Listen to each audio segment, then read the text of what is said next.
kababayan, ito yung sagot ni President Bongbong Marcos sa interview, no? Sa interview ni One on One, no? Interview ito.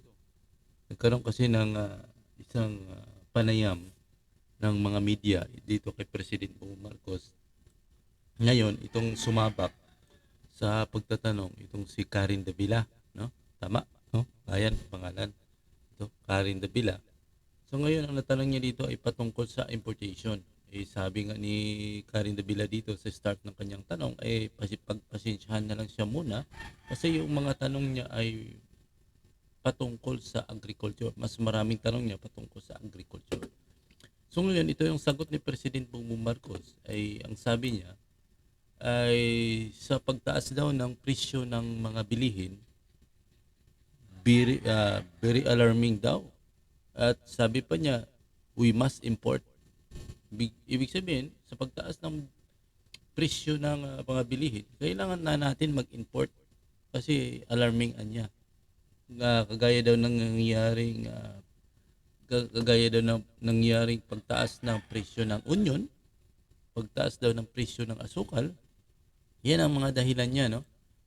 So, kayo nang humusga dito mga kababayan. In fairness, no? Bago niyo mapanood ang video na ito, ay sinabi niya naman yung importation, time ng importation ay inaayos na niya, pinipex daw niya kung kailan. Pero yung pangako niya nakaraan na talagang maaari maiwasan yung importation ay talagang hindi nangyari. Kasi ngayon ay nasa ano niya talaga na we must import, yun ang sabi niya dito sa video, no? Kagaya ng nakaraan, no? Biglang sumambulat yung presyo ng onion, ay nag-import kaagad sila, no? Ilang million metric ton ang in-import nila. At sa kabilang dako naman, itong ating mga farmers, no, sa part ng Mindoro ay umalma dahil sa harvest season, ay doon naman nag-import ang ating gobyerno. At ngayon nga ay natatamaan naman diyan itong mga local farmers natin. Kaya sana maayos itong mabuti, no? Sana maayos itong mabuti para yung tiwala ng tao na bumoto kay President Bongbong Marcos ay mananatili, no? Mananatili. Kasi imagine mo, 31 million ang bumoto kay President Bongbong Marcos at yan ay umaasa para maayos, no? At least maibsan, hindi naman talaga sinasabi na talagang masolve, ay maibsan man lamang at maayos yung sistema sa ating bansa. Di ba? So yun, panoorin niyo itong interview ni Karen Davila at kayo nang humusga dito. You have to forgive me that the first question will have a lot of context in it for agriculture. Losses are driving farmers to desperation. Yeah. Some farmers already taking their own lives. In Davos, you said you would only step down as Agri Secretary if you've ticked off items in your bucket list. My question is, what is in that list?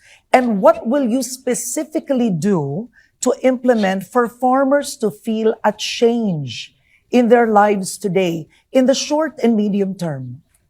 As a matter of fact, I'm glad you brought that up because we always have been talking about production, non-importation, etc. And we have to always remind ourselves that, what we are really talking about is the livelihood of the farmers as well. Not only the supply of food, but of the pricing of food, but also the livelihood of farmers and the future of farmers. I mean, I think it's a much quoted statistic that in the Philippines, the average farmer is 57, 58 years old, and the young people are not that interested to enter into farming. So there are all of these multifaceted problems that we face in terms of agriculture. So again, in the short term, the increasing prices of food products is alarming, and that's why we now have to, whatever we do, we must import. I think my sentiments about importation are clear, but it is an emergency situation that has been brought about by neglect of the agricultural sector for many, many years. And therefore, our production is well below our demand. Therefore, we must import. So, because of the chaos that we saw within question when it came to sugar, when it came to the onions, we did not know how much of the commodity was actually in the country. We're starting to get a handle on it now, and so we are going to put In terms of sugar, I mentioned specifically before that we will now, from now on, maintain a 2-month buffer stock. That is to mitigate the speculation. Alam mo, normal yan sa negosyante. Pag alam nila magkaka-shortage, they will keep it hanggang tumaas yung presyo. Maybe you can call that hoarding, but it's a business practice. And that's what we hope to avoid. In terms of onions naman, ganun pa rin ang sitwasyon. We are not producing as much as we consume, and therefore we still have to import. But the schedule of importation, both of sugar and onion, all of the other commodities, the schedule is very, very important. It's not just a question of one lump importation at the beginning of the year. It has to come in at the proper time. So you're not competing with local farmers. So that's a very simple first step. Pag maayos na yan, that is one box that I will say I've been able to tick. Now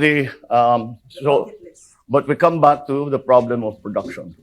So that again, we still have to put into place.